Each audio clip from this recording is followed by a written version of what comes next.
AG ನ್ಯೂಸ್ಗೆ ಸ್ವಾಗತ. Cylinder ಸೋರಿಕೆಯಿಂದ ಬೆಂಕಿ ಹೊತ್ತಿಕೊಂಡ ಪರಿಣಾಮ 9 ಮಾಲಧಾರಿಗಳು ಗಂಭೀರವಾಗಿ ಗಾಯಗೊಂಡ ಘಟನೆ ಹುಬ್ಬಳ್ಳಿಯ ಉಣಕಲ್ನಲ್ಲಿ ರವಿವಾರ ರಾತ್ರಿ 1 ಗಂಟೆಗೆ ಜರುಗಿದೆ. ಉಣಕಲ್ನ ಅಚ್ಚುವನ್ನ ಕಾಲೋನಿಯಲ್ಲಿ ಇರುವಂತಹ ಶಿವನ ದೇವಸ್ಥಾನದಲ್ಲಿ ಅವಘಡ ಸಂಭವಿಸಿದೆ. ನಿನ್ನೆ ರಾತ್ರಿ ಪೂಜೆಯನ್ನು ಮಾಡಿ ಮಲಗಿದ್ದ ಮಾಲಧಾರಿಗಳ ಪೈಕಿ ಓರ್ವ ಮಾಲಧಾರಿಯ ಕಾಲು ನಿದ್ದೆಗಣ್ಣಿನಲ್ಲಿ ಸ್ಟೋವ್ಗೆ ತಾಗಿ ಗ್ಯಾಸ್ ಲೀಕ್ ಆಗಲು ಶುರುವಾಗಿದೆ. ಇದರಿಂದ ದೇವಸ್ಥಾನದಲ್ಲಿ ದೀಪ ಇದ್ದ ಕಾರಣ ಒಮ್ಮೆಲೆ ಬೆಂಕಿ ಹೊತ್ತಿಕೊಂಡಿದೆ. ದೇವಸ್ಥಾನಕ್ಕೆ ಒಂದೇ ಬಾಗಿಲು ಹಾಗೂ ಕಿಟಕಿ ಇದ್ದ ಕಾರಣ ಮಾಲಧಾರಿಗಳಿಗೆ ತಪ್ಪಿಸಿಕೊಳ್ಳಲು ಆಗಿಲ್ಲ. ಅಷ್ಟೇ ಅಲ್ಲದೆ ಮೈ ಮೇಲೆ ಯಾವುದೇ ರೀತಿಯ ರಗ್ಗು ಇಲ್ಲದ ಕಾರಣ ಬೆಂಕಿಯ ಮಾಲಧಾರಿಗಳ ಮೇಲೆ ಆವರಿಸಿದ ಪರಿಣಾಮ 9 ಜನ ಗಂಭೀರವಾಗಿ ಗಾಯಗೊಂಡಿದ್ದಾರೆ. ಮ್ಯಾಲ ಚೀರಾಡ್ಕೊಂತ ಬಂದ್ರಿ. ಅದ ಈ ಪ್ರಕಾಶ್ ಗುರುಸ್ವಾಮಿಯವ್ರು ಬಂದ್ರಿ ಮ್ಯಾಲಿಂದ ರೀ. ನಾವು ಬಾಗ್ಲ ತೆಗೆದು ನೋಡಿದೀವಿ ರೀ. ಅವ್ರು ಓಡಾಡತ್ತಿದ್ರು ರೀ. ಅವಾಗ ಭಾಳ ಉರಿ ಹತ್ತಿತ್ತು ರೀ.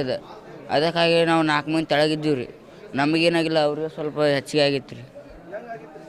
ಬ್ಲಾಸ್ಟ್ ಆಗೈತೆ ರೀ ಗ್ಯಾಸ್. ಅದು ಸಿಲಿಂಡ್ರ್ ಬ್ಲಾಸ್ಟ್ ಆಗೈತೆ ರೀ. ಹಾಂ ರೀ.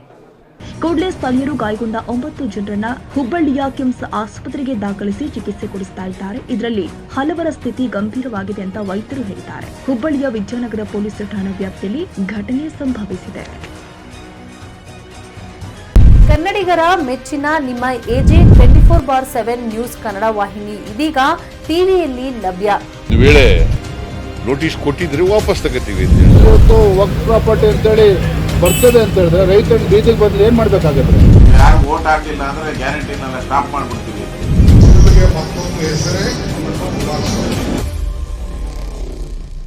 ಕರ್ನಾಟಕ ಮತ್ತು ದೇಶ ವಿದೇಶ 360 ಡಿಗ್ರಿ ಸುದ್ದಿ ಹಾಗೂ ಉತ್ತರ ಕರ್ನಾಟಕ, ಬೆಳಗಾವಿ, ಬಾಗಲಕೋಟೆ, ಧಾರವಾಡ, ಹಾವೇರಿ, ಗದಗ, ಬಿಜಾಪುರ ಜಿಲ್ಲೆಯ ಕ್ಷಣ ಕ್ಷಣದ ವಿವರವನ್ನ ಪಡೆಯುವುದಕ್ಕೆ ಎಜೆ 24/7 ನ್ಯೂಸ್ ಕನ್ನಡ ವಾಹಿನಿಯನ್ನ ಲೈಕ್ ಮಾಡಿ, ವಿಡಿಯೋಗಳನ್ನ ಶೇರ್ ಮಾಡಿ, ಕಮೆಂಟ್ ಮಾಡುವ ಮೂಲಕ ನಮ್ಮ ವಾಹಿನಿಗೆ ಸಹಕಾರ ನೀಡಿ ಮತ್ತು ಚಾನೆಲ್ ಅನ್ನ ಸಬ್ಸ್ಕ್ರೈಬ್ ಮಾಡಿ.